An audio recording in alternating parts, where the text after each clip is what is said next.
Welcome. In front of me is an INFINIX Note 40, and today I will show you how you can insert SIM card into this device.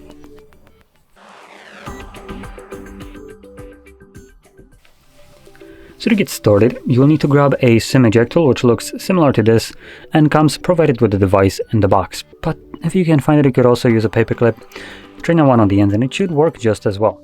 Now once you have either one of those, you can then pop out a tray which is located at the bottom of the phone, and you don't actually need to take off the case of your phone to access it.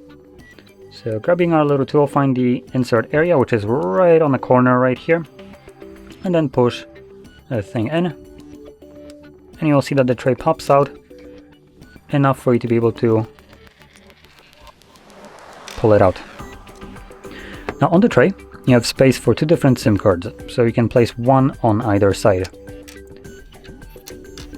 There you go. So grabbing our SIM card, I'm gonna clip it in place.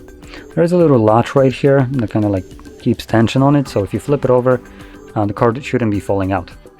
Next, pop it back into your device. There we go. And once you do so, the card immediately asks us for the PIN. Once I unlock it, it will automatically start working. So there we go. Now, if you found this very helpful, don't forget to hit like, subscribe, and thanks for watching.